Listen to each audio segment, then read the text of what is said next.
Merupakan kesempatan yang sangat langka jika dapat melihat para duta besar dari berbagai negara sahabat berkumpul bersama untuk memainkan alat musik dalam sebuah pertunjukan. Rencana inilah yang akan dijalankan Menteri Perhubungan Agung Gumelar pada hari Minggu besok 14 Maret di Hotel Mulia, Jakarta.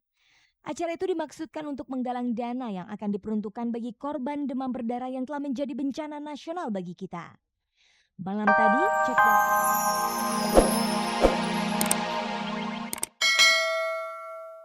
Mungkin karena aku sering main Barbie, lama-lama jadi suka, jadi koleksi. Tapi ngapusnya sekarang udah berhenti, soalnya udah banyak sih.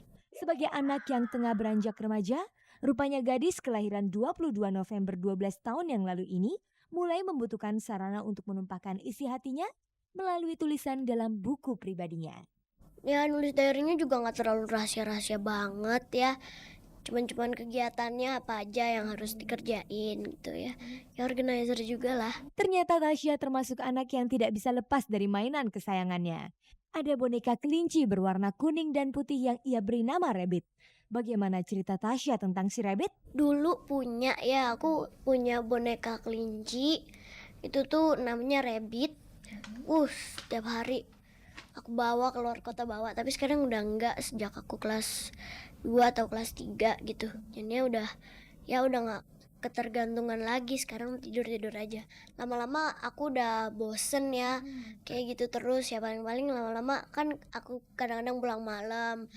Kalau waktu dulu kan pulangnya kan ya nggak terlalu malam, soalnya jam 6 sore udah pulang.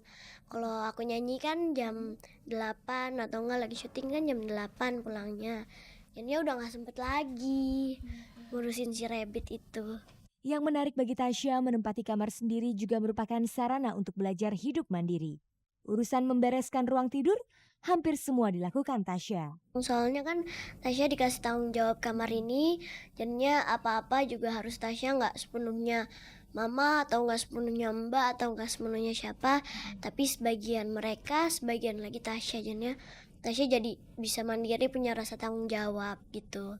Kalau kamar mandi sih kalau beresin kan susah ya, soalnya kan ada kayak mungkin ada apalah kayak gitu. Ya biasanya sih ya membantu aku yang laki-laki yang beresin kalau kamar mandi. Dan paling aku ya cuma nata-nata sabun di mana taruhnya gitu. Tapi kalau yang nyikat-nyikat bantu aku yang laki-laki.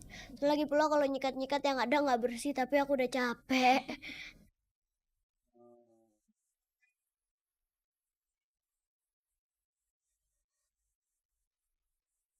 Setiap saat, setiap waktu selalu saja ada peristiwa dari panggung selebriti. Pemirsa, berikut ini kita simak liputan hangat, ringan, dan menarik yang telah berhasil dihimpun oleh tim Cek dan Dicek dari acara ulang tahun artis kocak Mpok Ati.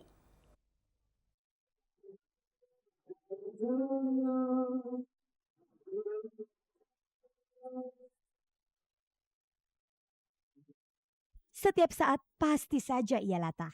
Begitu pula ketika ia merayakan ulang tahunnya yang ke-48 tadi malam di kampung artis di kawasan Cipayung, Jakarta Timur. Berbarengan dengan pesta ulang tahunnya, artis kocak ini juga meresmikan kafenya. Sejak acara dimulai hingga hiburan digelar, Mpok Ati tidak pernah lepas dari kebiasaan latahnya. Lihat saja aksinya berikut ini. Iya. Amin. 3.000 kok. Oke. Nyanyi mana? Mau nyobain gak? Lu udah tawarin mau nyobain gak? Mau ini. Ya udah, kalau ribet ya. Ini mau suruh nyobain. Kan. Kebiasaan latah Mpok Ati makin kocak justru ketika ia dikerjai sesama rekan artis seperti yang terjadi ketika Alicia Johar menyapanya. Laki-laki. Oh iya. Terus dipanggil Mimin. Oke. Dan yang ini tidak kalah menarik ketika Mpok Ati beraksi di atas panggung. Mari bergembira. Mana ambil aku deh. Gua udah begini nih. Maju.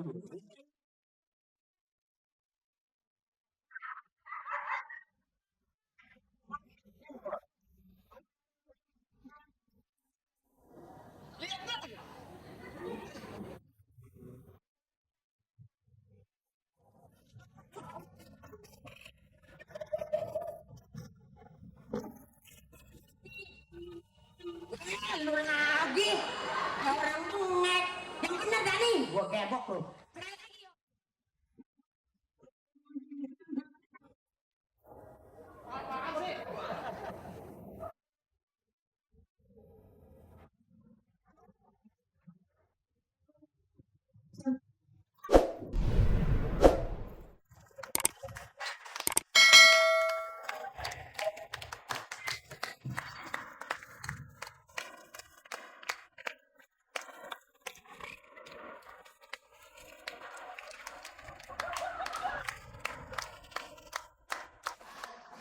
Bila sebagian orang berusaha keras menghilangkan kebiasaan latahnya, tapi buat Mpok Ati, latahnya tetap ia pertahankan. Kalau latah itu anugerah Po Ati rasa dari Allah ya, karena latah itu membawa berkah untuk Po Ati. Dari sejak latah itu Po Ati yang jobnya nggak pernah putus-putus dari latah. Jadi Po Ati rasa latah itu membawa berkah. Jadi kayaknya nggak mungkin kalau untuk Po Ati buang, karena Po Ati masih butuh biaya.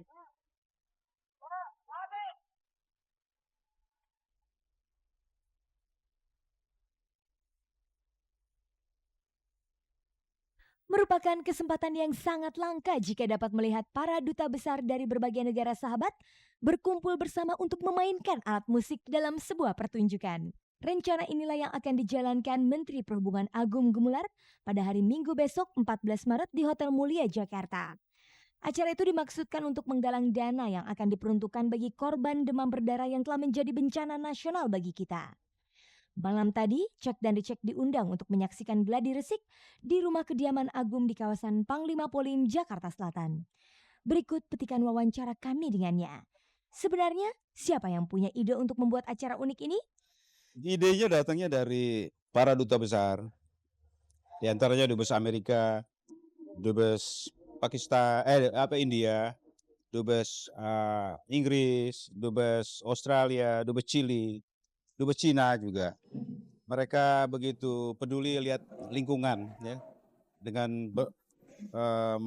merebaknya demam berdarah ini. Mereka ingin memberikan sumbangsi ya, untuk membantu penderita demam berdarah. Pekerjaan seorang duta besar tentulah sangat sibuk.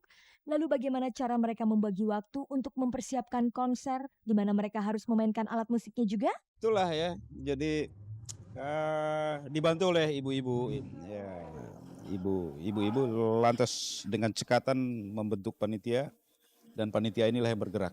Tentu tidak semua duta besar bisa bermain musik. Lalu bagaimana grup musik ini bisa terbentuk? Dengan sendirinya begitu ya, karena dubes Amerika kan dia pemain drum, dia bagus. Beliau sekolah musik dulu kelihatannya, karena menguasai betul drum itu. Semua lagu beliau bisa. Kemudian wakil dubes Inggris gitaris. Terus dubes Chili penyanyi, beliau bagus sekali nyanyinya, lagunya suaranya bagus. Dubes Australia nyanyi, kemudian dubes Cina juga nyanyi. Berapa lama waktu yang dibutuhkan untuk persiapan konser? 2 minggu saja. Adakah target dalam pengumpulan dana ini? Saya rasa yang kita harus tangkap adalah kepeduliannya. Ya. Satu keinginan untuk membantu. Soal jumlahnya berapa, saya rasa itu nomor 2. Karena kalau jumlah uang sih berapapun jelas tidak akan cukup. Ya.